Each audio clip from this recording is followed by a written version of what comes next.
episodio más de Creciendo en la Neurodiversidad. Soy la doctora Ana María Hernández, neuropsicóloga clínica pediátrica.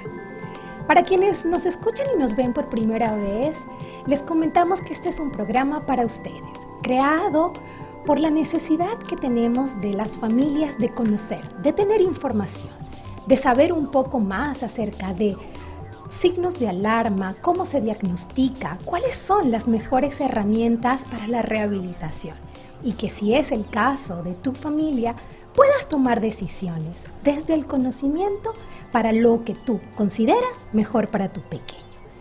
El día de hoy tengo un invitado que estoy muy contenta de que nos haya donado su tiempo para platicar. Es el doctor Lino Guevara. Él es especialista, es otorrinolaringólogo, es especialista en oídos, en nariz, en garganta y se dedica a esta parte de prevención, diagnóstico y tratamiento de afecciones que tienen que ver con esta parte de nuestro cuerpo. Y le quiero dar la bienvenida al doctor Lino Guevara. Hola, ¿qué tal? Buenos días a ti y a toda la audiencia. Pues muy honrado de esta invitación, muy agradecido también. Y pues como ya lo mencionaste, pues nuestra labor abarca toda esa área de los oídos, nariz y garganta. Y las estructuras que están relacionadas con ello, por ejemplo, la lengua, la cavidad oral, en este caso la boca, el cuello. Entonces tratamos de pues entenderlo como un todo, no como partes aisladas de decir nada más el oído. Claro, muchas gracias Lino por estar aquí con nosotros. A mí me gustaría que comenzáramos por decirle a las personas qué hace o cuál es la especialidad, qué es lo que tú como otorrinolaringólogo haces, a qué te dedicas, qué ves, qué examinas, cómo es esta parte de que cuando un paciente llega contigo, tú qué haces, cómo es. Bueno, para empezar, nosotros somos médicos generales, que después de terminar la carrera tomamos el curso de especialización, en este caso 4 años, para estar dentro del ámbito de la especialidad de otorrinolaringología. Entonces, pues abarcamos todas las enfermedades de oídos, nariz y garganta, las estructuras relacionadas con ello, y tenemos la competencia tanto en niños como en adultos, tanto en el ámbito preventivo como en el ámbito resolutivo y de tratamiento. Entonces, cualquier situación, cualquier enfermedad, cualquier afectación que nos abarque estas áreas, son la competencia del otorrinolaringólogo. Entonces, estamos hablando, por ejemplo, de un dolor de oídos, de un problema de voz, de un problema de sinusitis, rinitis, todas las infecciones de vías respiratorias superiores que abarcan desde la nariz hasta la garganta, situaciones relacionadas también con tumores, que generalmente somos los médicos de primer contacto que descubrimos alguna lesión o algún tumor en estas áreas y que nos apoyamos, bueno, ya con el correspondiente especialista, en este caso el oncólogo o el cirujano oncólogo. Entonces, pues la verdad es que tratamos un área muy amplia y que pues es bastante llamativa en cuanto a padecimientos porque es muy variado, desde un dolor de oídos hasta un problema de voz. Claro. Fíjate que yo te quiero contextualizar un poquito porque en programas anteriores hemos venido hablando acerca de los retrasos del lenguaje. Y bueno, que un papá, usualmente tuvimos hace un par de semanitas a un especialista que nos dijo, cuando tenemos a un niño que tiene un retraso del lenguaje, el especialista que debe verlo primero es un ORL. Y entonces es por eso que decidimos invitarte a ti para que los papás puedan saber cuál es el rol, cuál es el papel que juega un otorrino cuando tenemos a un chiquito que tiene un retraso en el lenguaje. ¿Cómo llegan contigo? Mira, definitivamente la guía del desarrollo pediátrico pues la lleva el pediatra, ¿verdad? Ahí no tenemos nada que discutir. Sin embargo, ya tenemos bien establecido que cuando un niño tiene un déficit de lenguaje, lo primero que hay que revisar son los oídos. ¿Por qué? Porque en el desarrollo del lenguaje vamos a ver que primero el niño capta los sonidos, hace un procesamiento central y posteriormente emite una respuesta. Entonces esa es la vía normal en la cual se va a desarrollar el lenguaje. Entonces, independientemente que el pediatra tenga todo su checklist, de decir, el niño va sociabilizando, el niño va teniendo un motor grueso, va teniendo un motor fino, la parte del lenguaje va muy relacionada con nuestra área. Entonces, yo a los niños, yo a los papás de los niños les digo, primeramente, vamos a establecer qué es lo que se considera normal en el desarrollo del lenguaje. Entonces, para los 6 meses, el niño ya debe de estar emitiendo algunos balbuceos, ya debe estar emitiendo algunas sílabas que van a ser repetitivas, como mamá, papá, ¿verdad? Posteriormente, a partir del año de edad, el niño debe de empezar a emitir sus primeras palabras ya funcionales, como en este caso sería pan, mamá, papá, hola, leche, palabras aisladas, pero que dentro del contexto, por ejemplo, cuando el niño tiene hambre y el niño ya conoce la definición de un pan, el niño te va a pedir pan. Entonces, este niño está haciendo esa asociación de que quiero un alimento, tengo hambre, y al yo decir pan, mi mamá me va a dar comida. Entonces, ese trasfondo tan grande es el que estamos evaluando al ver que el niño al año 4 meses te dice pan. Posteriormente, a los 2 años, sabemos que ese niño me va a hilar 2 palabras. Entonces, ya tiene 24, 26, 30 meses de edad y el niño te dice, quiero agua. Ya está hilando, ya está haciendo una frase ahí, está haciendo un enunciado. Más adelante, a los 3 años, ese niño me debe de hilar 3 palabras. Quiero más sopa. Y después de los 4 años, ese niño debe de poder comunicarse con un extraño, en este caso cuando me lo llevan al consultorio, que yo le haga alguna pregunta al niño y que el niño me responda, a mí como extraño a su familia, de una manera comprensible. ¿A qué me refiero con esto? Yo sé que el niño no me va a dar un discurso, yo sé que algunos fonemas es difícil que me los pronuncie correctamente, como en este caso la R, es muy difícil que me completen así ferrocarril, otorrinolaringólogo. Sin embargo, el niño se debe poder expresar conmigo sin necesidad de que la mamá me traduzca. Okay. Eso es muy importante porque me está hablando del desarrollo normal y natural en cuanto al lenguaje, en cuanto a esa función tan importante que tenemos los seres humanos. Y por ejemplo, cuando un papá llega contigo al consultorio y te lleva a su pequeñito, ¿qué haces tú primero con el niño? ¿Qué exploras primero? ¿Qué es lo que se debería esperar que un ORL haga cuando tiene un chiquito adentro de su consulta? Bueno, definitivamente como el resto de la medicina hacemos una historia clínica completa, checamos los antecedentes médicos del niño, checamos los antecedentes médicos de la familia. Y una vez que ya tenemos estos antecedentes, una vez que ya tenemos este contexto, vamos a hacer una exploración dirigida específicamente a oídos, nariz y garganta. En caso necesario que hubiese algún problema, que dijéramos hay un problema ventilatorio, bueno, nos podemos extender a los pulmones y en dado caso necesario pues nos apoyamos con otro especialista, ¿verdad? Pero básicamente pues es lo que comentamos, ¿verdad? De oídos, nariz y garganta. Y estamos viendo la necesidad de explorar la normalidad de las estructuras, ¿verdad? Cómo está ese oído, cómo está el conducto, el tímpano, que no tenga presencia de alguna lesión o alguna enfermedad, cómo se encuentra su nariz, los cornetes, el tabique, la producción de moco, cómo se encuentra la apertura bucal, cómo se encuentra la lengua, los dientes, el paladar, la garganta. Toda esta parte es lo que vamos a explorar en la consulta. Y vamos a hacerlo integral, o sea, es un niño completo. Sin embargo, vamos a poner un poquito de más atención en el sitio o en el lugar que consideremos que está relacionado con el motivo de consulta. Claro. Y por ejemplo, si tuviéramos, ya vimos la historia clínica, sospechamos de que quizás no escucha bien o encontramos, también hay historia de estos chiquitos que tienen múltiples infecciones, ¿no? Y que la mamá te dice, a los 6 meses le tuvimos que dar el antibiótico y luego al año otra vez y luego, y llega contigo y dices, bueno, tiene 2 años y tiene una historia más grande de infecciones que de edad, ¿no? Y sabemos que ya eso nos habla de que hay un antecedente que no está siendo del todo benéfico y que pudiera estar quizás afectando esta audición. ¿Y qué estudios pueden indicar hacer un otorrino?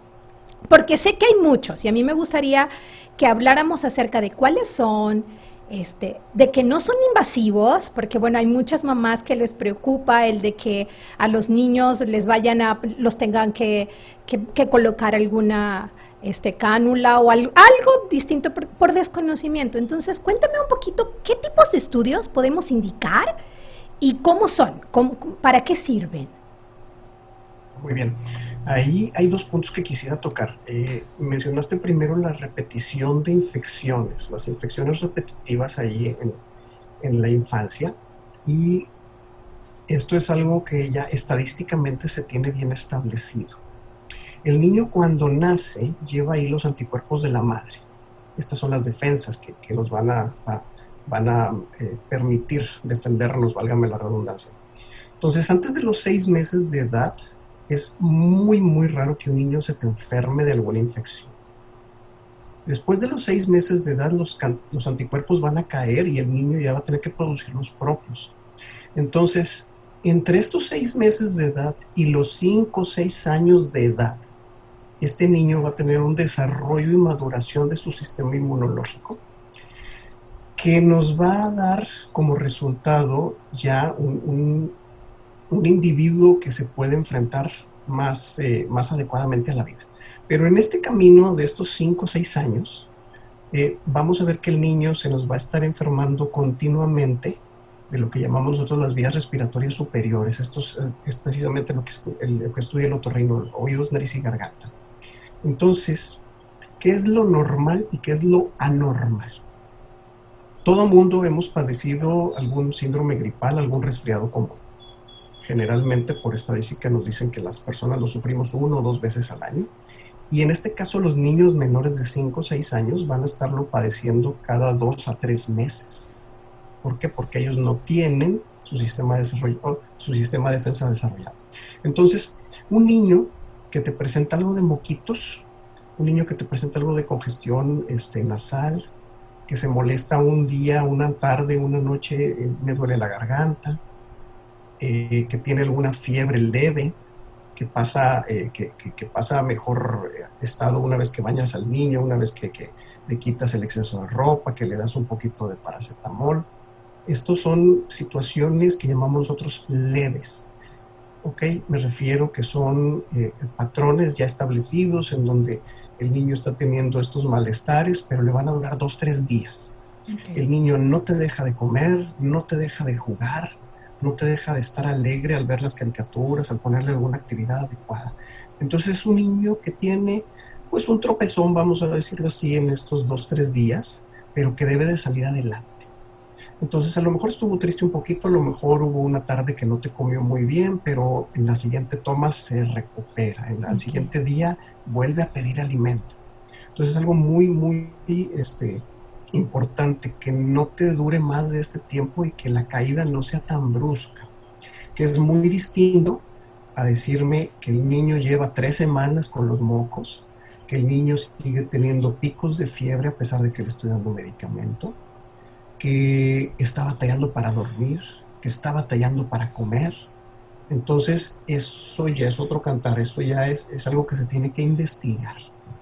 Entonces, mientras el niño no caiga por completo, mientras el niño salga adelante después de 2 o 3 días, y esto tenga un patrón de 4, 5, 6 veces al año, que ese niño esté ganando peso, que ese niño siga desarrollando todas sus habilidades, pues no tenemos por qué preocuparnos, es nada más vigilancia. Si ese niño empieza con un problema para escuchar, si ese niño estaba llevando un buen desarrollo del lenguaje como lo que estábamos platicando al año, a los 2 años, a los 3 años, y de repente tiene un estancamiento o una regresión incluso, que me dicen, oye, ¿sabes qué? Pues a los 2 años sí me está hilando las 2 palabras, a los 3 años sí me está hilando las 3 palabras, pero cuando cambia de 3 a 4 años ya no me quiere hablar. Ah, caray. Eso es algo que tenemos que revisar. Entonces, hacer esa distinción muy, muy importante en cuanto a la clínica que presenta un niño con problemas recurrentes. Entonces, hay que ver, bueno, pues la parte de los antecedentes familiares, la parte de que si hubiese algún componente alérgico, o si estamos pensando ya que este niño se estancó porque está teniendo un problema de sinusitis, un problema ya de más asociado con su sistema inmune, que incluso hay veces que tenemos que apoyarnos con el alergólogo, con el infectólogo, con el inmunólogo. Entonces, eso es lo que primero hay que establecer. Por otro lado, en general, los niños están un poquito renuentes al momento en que se hace la exploración física con el médico. Sin embargo, si el papá, la mamá, en este caso, le da la seguridad, eso va a hacer que el niño coopere mucho. Okay. Entonces, muchas veces hacemos el intercambio y decimos, mira, primero vamos a revisar a tu mamá, mira, vamos a revisar el oído, no pasa nada, ahora tú acuéstate con tu mamá, vamos a revisar tu oído. Generalmente un niño que va tranquilo con los papás, que sus papás le han puesto el contexto, va a cooperar mucho más y vamos a llevar la fiesta en paz. Entonces eso es algo muy importante. Y generalmente, digo, no es que sea algo agradable esa exploración física, pero generalmente un niño que se le explica qué va a pasar, va a ser un niño más cooperador. El típico que batallamos nosotros es con la revisión de la boca. No quiero que me revisen la boca porque me va a dar asco. Entonces, entre más coopere la persona y entre más nosotros establezcamos ese vínculo, va a ser más fácil. Y muchas veces se sorprenden de que, pues es que siempre me ahogo cuando me exploran, pues siempre tengo problemas cuando me están explorando la boca, y ahora no tuve problema, porque se llevó a cabo una mayor integración, en este caso, del paciente con el médico. Fíjate que estás comentando algo que es muy significativo, ¿no?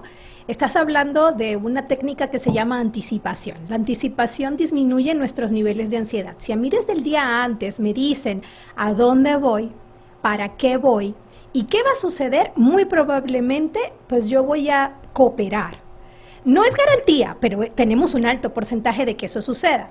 En cambio, si yo te subo al carro, no te digo para dónde vamos, aparte no te pregunto, pues tú llega un momento en el que dices, bueno, ¿y a dónde me llevan, eh? O sea, espérate, no quiero.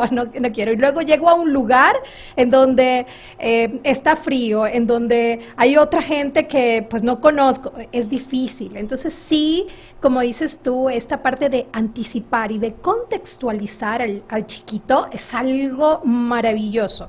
Y son técnicas probadas cognitivamente que funcionan. Y me encanta la idea de que compartas con las familias esto de que primero lo haces con el papá. Yo sé que hay muchos pediatras que lo hacen de forma natural, incluso hasta tienen un enuco al que exploran primero y luego van con el niño.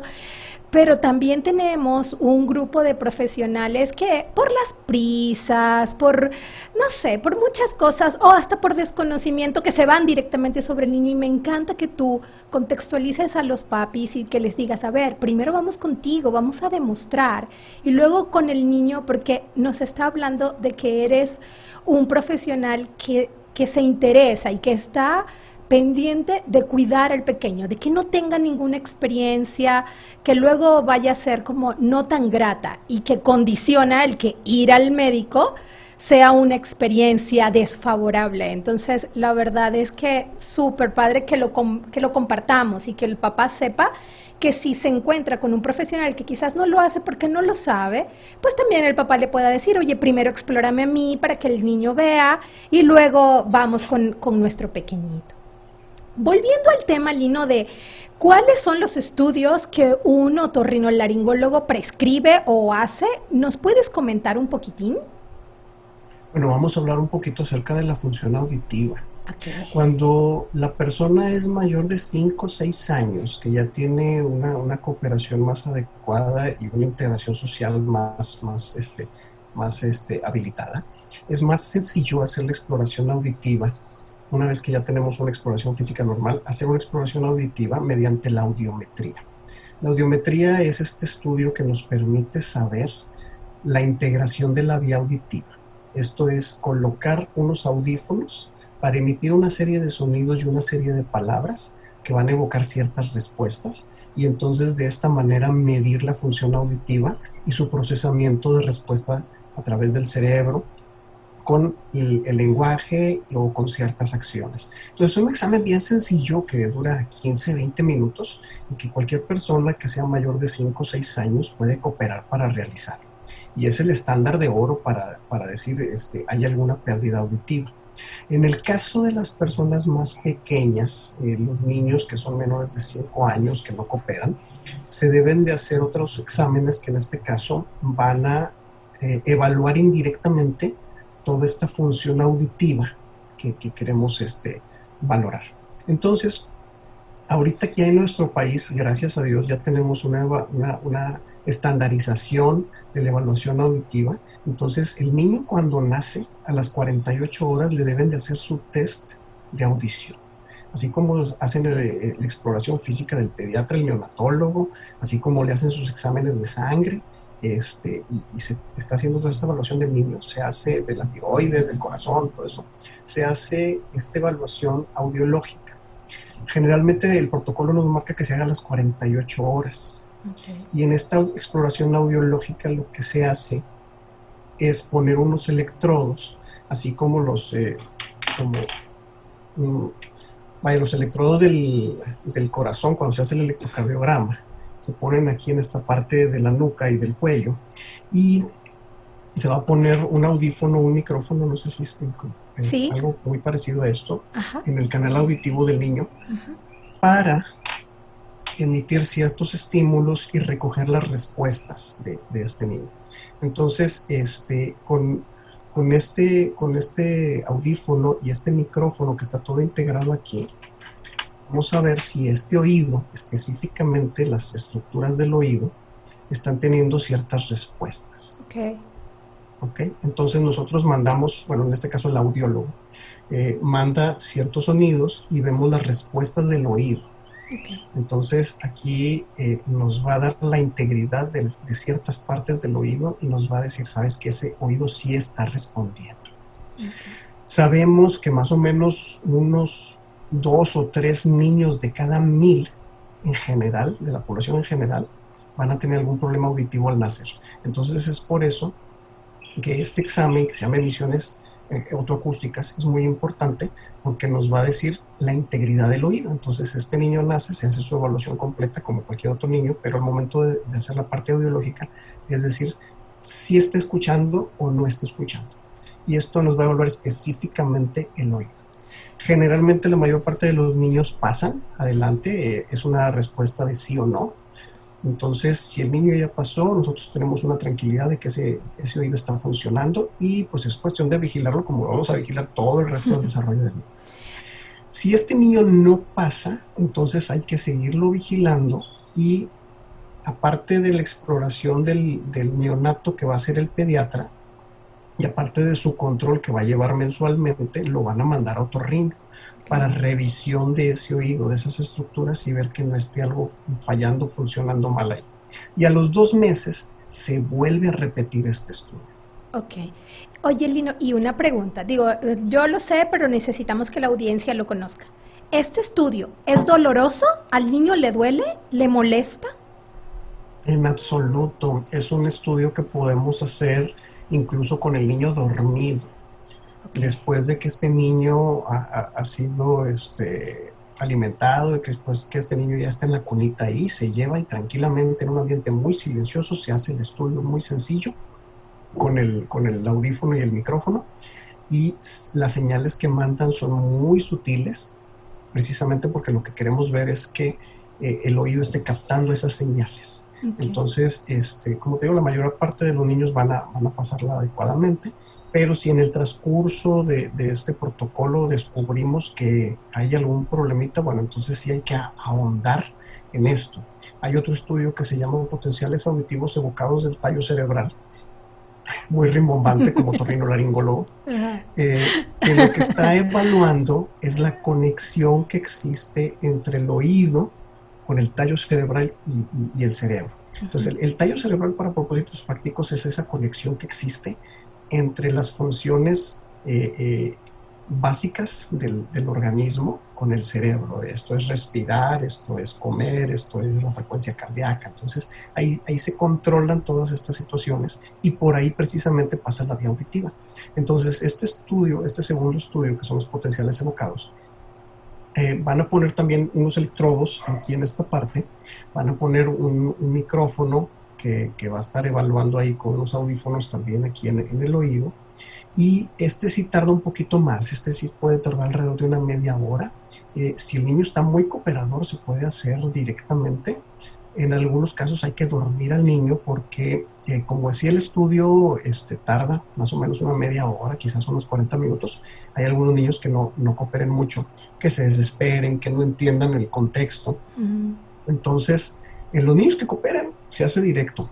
Y es lo mismo, mandar una serie de señales a los oídos para ver cómo van a integrarse a través de la vía auditiva hasta que llegan a esta parte del tallo cerebral y ya van rumbo al cerebro. Entonces, tiene una ventaja sobre las emisiones ortoacústicas en que nos va a evaluar el oído, pero también nos valora la vía auditiva. Es un poquito más extenso, pero nos da más información. Ok. ¿Y el timpanograma? El timpanograma, sí, cómo no. Ese es otro estudio que se realiza para ver la integridad del oído medio. El timpanograma nos sirve para ver cómo se encuentra nuestro tímpano, que es el que capta primeramente las ondas sonoras, y cómo este tímpano lo está transmitiendo a través del oído medio hacia el resto del oído. El timpanograma nos da mucha información, sobre todo cuando hay, por ejemplo, otitis de repetición, las famosas otitis medias, cuando hay problemas de que el caracolito del oído está íntegro, o sea, en la parte del oído interno está íntegra, sin embargo no están llegando bien las señales a través del oído medio. Entonces, por ejemplo, una perforación timpánica, por ejemplo, en un problema que tengan los huesecillos de la cadena del oído, ahí nos da mucha información.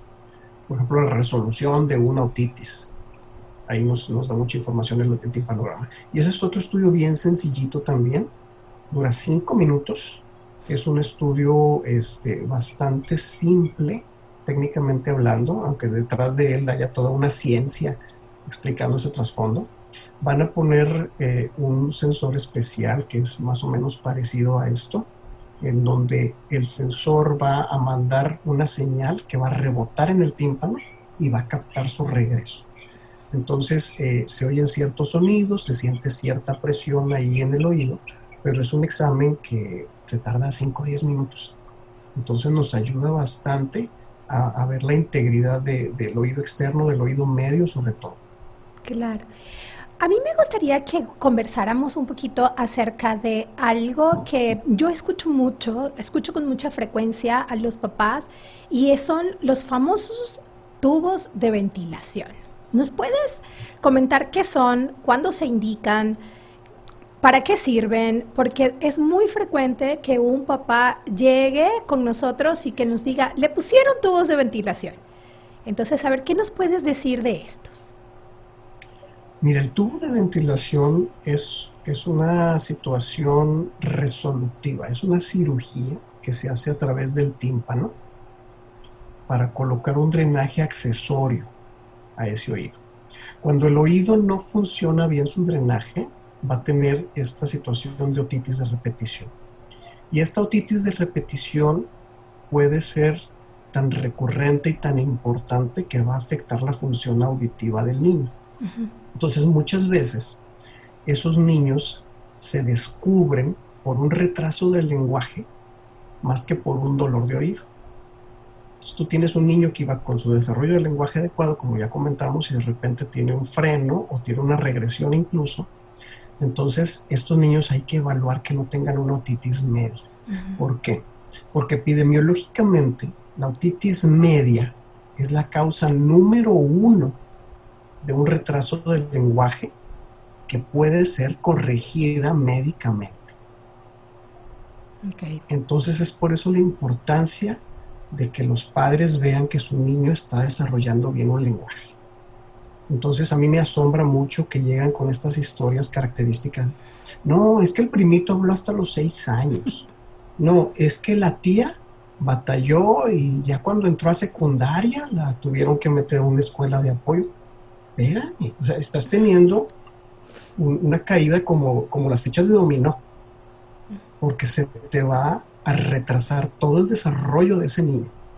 Entonces, todo niño que tenga un retraso en el desarrollo del lenguaje tiene que tener una evaluación completa de todo su desarrollo por el pediatra y en caso necesario va a remitirse al otorrino. Y aquí es donde retomo lo de la otitis media. La otitis media, al ser la causa número 1 que podemos corregir, es importante que se le dé un tratamiento adecuado. Entonces, cuando la otitis media está establecida ya, y el manejo médico, esto es medicamentos tomados, inyectados, puestos en la nariz, puestos en el oído, no ha funcionado, y ya pasaron más de 3 meses y estamos viendo que este niño está teniendo un retraso del lenguaje, es cuando se indican en este caso los tubos de ventilación. Los tubos de ventilación... Perdón que te ataje, porque a mí me gustaría que nos comentaras un poquito, porque tengo un grupo de papás que aparte creen que los tubos de ventilación son la solución y que con eso el lenguaje va a volver mágicamente. Entonces cuéntanos un poquito, porque yo sé que el trabajo que tú haces cuando corresponde o cuando están indicados no es solamente nada más ponerlos, sino también hacer otras cosas. A ver si nos cuentas un poco. Sí, mira, el tubo de ventilación es una estructura de 3 a 4 milímetros. Es algo muy, muy pequeñito que incluso las tenemos que poner con microscopio. En este caso es una cirugía relativamente sencilla donde vamos a abrir un poquito el tímpano para colocar el tubo de ventilación y es una cirugía que tarda media hora, ya con todo el protocolo quirúrgico. Generalmente puede relacionarse con problemas de adenoides, de sinusitis o de anginas, porque pues es toda la región que nosotros vemos. Sin embargo, algunos pacientes pueden tener nada más su problema de otitis media y de tubos de ventilación de colocación de esa cirugía. La recuperación es bien sencilla también. El tubo va a permanecer ahí varios meses y me va a servir como un drenaje accesorio al del oído, que en este caso no está funcionando ahorita adecuadamente. Hay que cuidar que estos tubos de ventilación no se contaminen, hay que tener un protocolo de limpieza luego durante el baño y todo esto, pero en realidad es una cirugía, si comparamos esto con una cirugía de corazón abierto de neurocirugía, y esto es una cosa bastante sencilla, no duelen. Yo en el consultorio se los enseño a los papás antes y cuando ven así la estructura se quedan sorprendidos porque pues no pensaban que fuera tan pequeña. Ya una vez que está el niño operado, se los enseño a través de la cámara para que lo vean ellos, cómo está ahí y que si el tubo nos está funcionando adecuadamente. Y eso que comentas es bien importante. El cuidado posoperatorio y la terapia que vamos a tener después de la cirugía es una parte integral de todo el tratamiento. O sea, esto no es magia, como decir, le corto las uñas y punto. Una vez que ya está operado el niño, tiene que seguir un protocolo, en este caso para cuidar sus tubos de ventilación y segundo, para que tenga un desarrollo del lenguaje. Muchas veces estos niños, al momento en que ya están oyendo mejor, empiezan a impactarse por los sonidos que reciben, ¿ok? Y entonces, si esto es algo que va a ser guiado por un terapeuta, si esto es algo que va a ser, pues digámoslo así, estructurado por alguien que sepa del tema, va a hacer que ese niño tenga un desarrollo del lenguaje muy rápido. En el cuestión de semanas van a ver cómo el vocabulario del niño se incrementa, cómo el niño empieza a pedir cosas, cómo el niño empieza a imitar. Entonces, estamos en el siglo XXI, necesitamos hacer un trabajo en equipo, necesitamos hacer las cosas valoradas, guiadas científicamente. Entonces, no es lo mismo el niño que lo opero, se va a la casa y sigue con su desarrollo normal. Bueno, ese niño se va a tardar meses en ponerse a la par, ¿no? Con los otros. O sea, ¿qué es lo que queremos? O sea, no queremos el que solamente lo dejes al proceso quirúrgico, sino que sepas que el lenguaje se da a través de un proceso social. O sea, tú conoces el lenguaje a través de otra persona. Y entonces cuando le colocamos los tubitos, sí, pero ese niño está por debajo, un poquito o mucho, no sabemos, dependerá del caso. Y el que lo acompañes de un proceso de terapia va a acelerar la recuperación.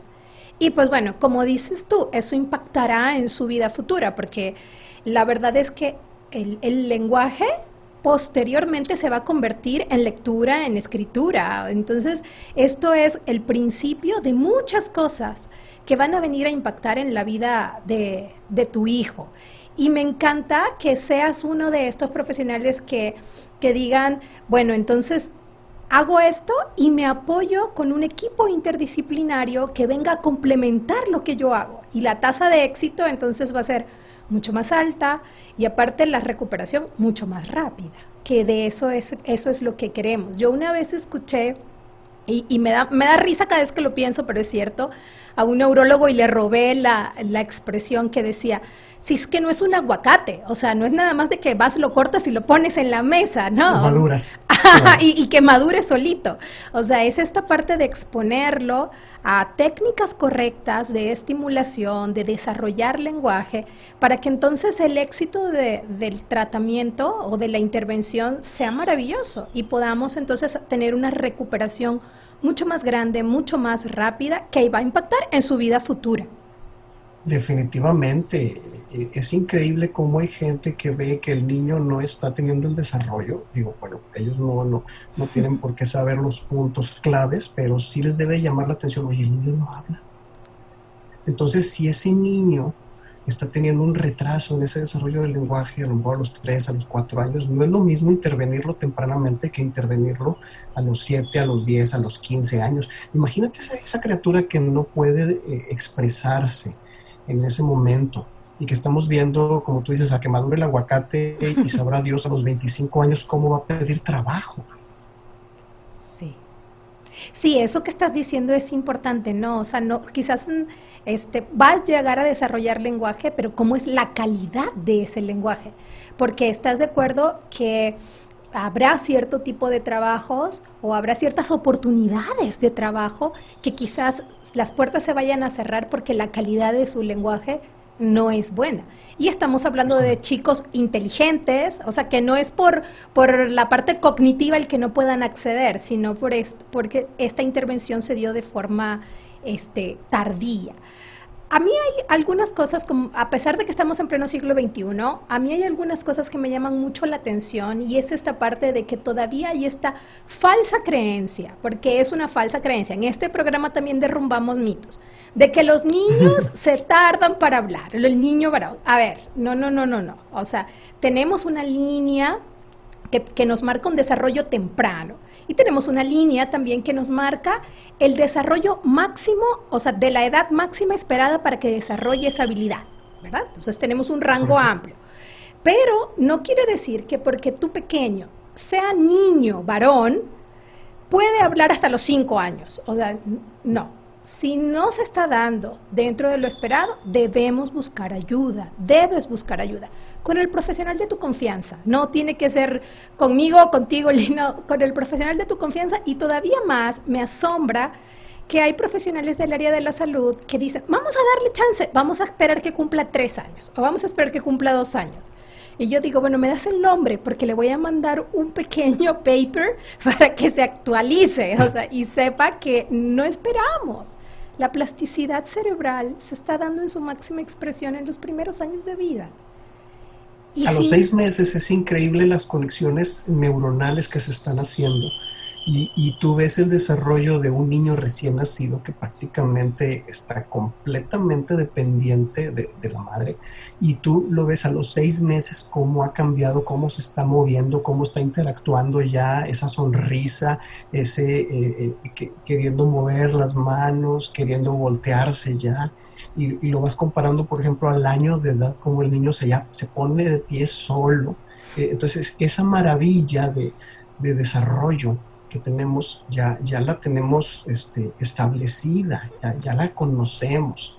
Entonces la invitación es precisamente a lo que mencionas, Ana, que la gente no diga, no, pues ya caminará a los 2, 3 años, o el primo así era, la tía así fue, pues está todo limitado porque no, en la familia hay un tartamudo, no, hay que buscar ayuda.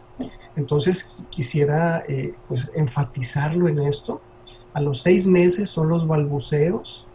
Al año, alrededor del año, son las primeras emisiones de palabras ya con sentido. Papá, mamá, leche, okay, vivero, bibi, que le dicen. A los 2 años me juntan 2 palabras, quiero agua.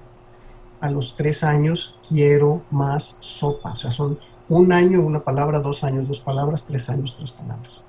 Sí.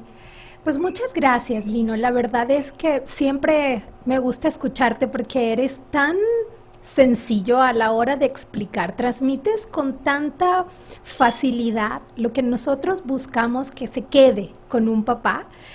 Te quiero dar las gracias. Por favor, cuéntanos dónde te podemos encontrar. Despídete de tu audiencia que hoy tiene el placer de escucharte. Pues muchas gracias a ti por la invitación. La verdad estoy muy honrado y pues puedo decirles que me pueden encontrar en las redes sociales también. En el Facebook estoy como Dr. Lino Guevara Maldonado. Y también tengo un canal ahí de YouTube en el cual también me pueden buscar, también Dr. Lino Guevara Maldonado, otorrinolaringólogo de la ciudad de Monterrey. Y pues aquí estamos para todas las dudas que tenga la gente. Sí. Muchas gracias, Lino, nuevamente. Y a todos ustedes que maravillosamente nos escuchan miércoles con miércoles, les recordamos, todos los miércoles a las 6:30 de la tarde, aquí estamos, en este espacio. Un espacio creado para ustedes y por ustedes. Soy la doctora Ana María Hernández. Nos vemos el siguiente miércoles. Bye.